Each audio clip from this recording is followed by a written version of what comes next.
Bugün güzel kişinin muhterem konakları isimsiz kadırlı yapmışlar dostlar. Радующий приветствуем вас в День культуры Агрызского муниципального района в рамках конкурса «Культурная столица Татарстана». Татарстан Cumhuriyeti'nin medeni başkası belgesi kısalarında uzdurduğu Edirci Municipal Rayonu Medeniyet Günü köşesinde barcamızla kaynar alkışlıyoruz. Hayırlı gün, hürmetli yurttaşlar, hürmetli dostlar, tuğanlar, hürmetli jüri a'zolari. Biz endi bugün sizni Agirchi tubagida qarshi olamiz va bek shod. Menga alishmadan Agirchi tubagiga aytib, bugün endi mana shu minadigan motor binoda Leninlikasida bu endi bizni o'zimizcha barakagina posolstvo deb aytdik. Har biringizda o'zingizni tug'an yerda topgan kabi tug'an yeringizda, tug'an ovullaringizda, shaharda etib his etingiz, rohatlanib yog' etingiz. Встречу. Это очень важно. Это очень важно, особенно сегодня. Очень важно вспомнить наши прекрасные, красивые места, наших друзей, наших родителей, наших предков, которые очень много сделали для развития Агрыза, для земли, которая имеет фантастический потенциал. И самое главное на этой земле – это люди, которые там работали, работают, продолжают работать. Поздравляю вас вот с этим праздником Агрыза в Казани. Хочу пожелать всем добра, мира нам всем. Тепло и откровения нам обеспечено. Спасибо. Hayırlı gün muhterem tomoshabinlar, Tatariston Respublikasi Madaniyat Ministrligi ismidan Tatariston Respublikasining madaniy boshqarma belgisi qursalarında Edirchi madaniyat kunlarida chin ko'ngildan salomlayman. Edirchi jili tarixi isimlarga bek boy. Shunday isimlarga ma'rifatchilar Abdullah, G'oyidullah ham Nafisa O'g'illarni kiritdilar. Ijbubiy avval madrasasi 18-asrdan boshlab bog'liq turkiy musulmon dunyosida oyrim o'rin olib turadi. Naqana Tatardan qo'ymag'i bo'lgan buyuk oqil egalari shunda o'qib, tarixiy shaxs bo'lib formlashadi. Shunday 1901-yilda musulmon ilmida birinchi xotin qiz bo'lgan Nafisa O'g'il tomonidan uyushtirilgan 6 yildan Tatar xalqi qizlari uchun o'qituvchilar azlatilgan maktabda Agirchi rayonining Ijbubiy ovulida yashadi.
Agirchi rayoni Buyuk Vatan so'g'ishida tengdashsiz botirliklar ko'rsatgan yurtdoshlarimiz, Sovetlar Soyuzi giroylari Asaf Abdurahmanov, Zaki Sultanov, Boris Shabalin, Oliy Shamsuddinov, Botirlik ordenining to'liq kavaleri Refkat Gaynulin, Berlinda shahar uchun Lekstarga tomga qoldirgan Gennadiy Yupakoyev bilan cheksiz g'ururlanadi.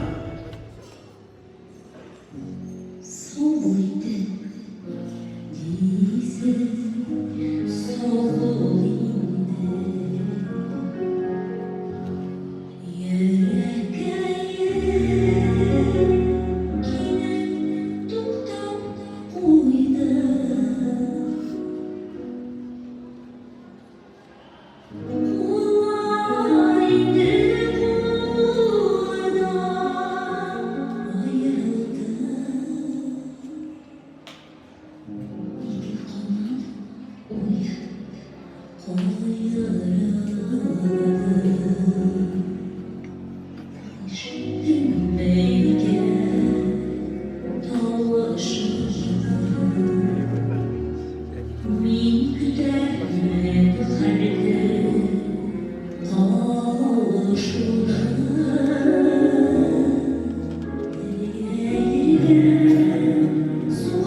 Сәнді біздің заман республика фестивалі лауреаты Зульфия Кузина.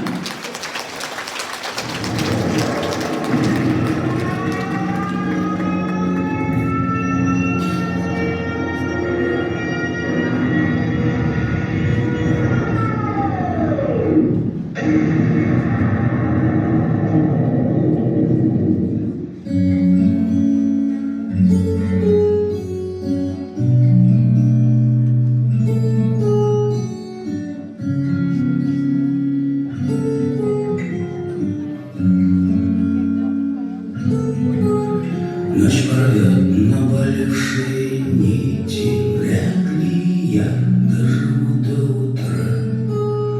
Напишите, прошу, напишите, напишите Напишите два слова «сестра».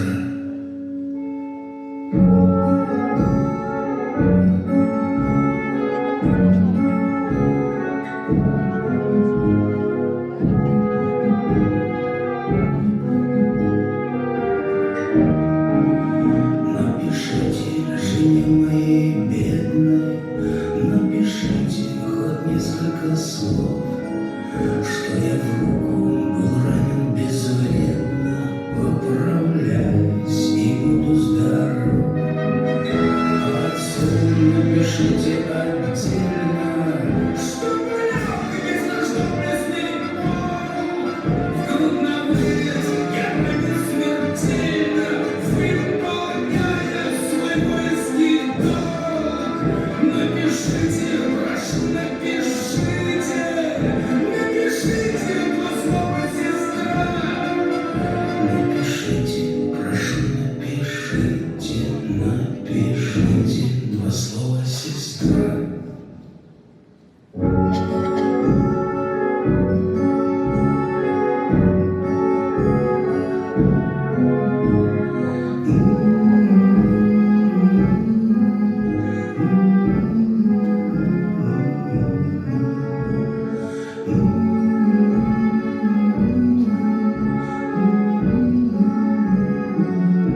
тортами, плясками. Встречайте народные малийские коллективы из окрыстских сел Бима, Перемеш, Курикаш и Котрякова.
Reспублика,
выпускников. Уважаемое жюри, за внимание и добрые аплодисменты. Qadrli do'stlar, muhtaram tomoshabinlar, kelgan qonaqlar, rayonimiz gurrab olg'a borsin, o'qishlarni quvonib, suyunib yasharga yozsin. Ko'klarimiz oyoz, illar tinch bo'lsin edi. Агрыз, наш отчий дом, приезжайте почаще в родные края. Дорогие друзья, нашего земляка, в знак признательности и уважения к творческим коллективам Агрызского муниципального района и зрителям Динар Захидович Минахметов, генеральный директор группы компании «Таймас», дарит эту прекрасную корзину цветов. Благодарим нашего земляка за подарок.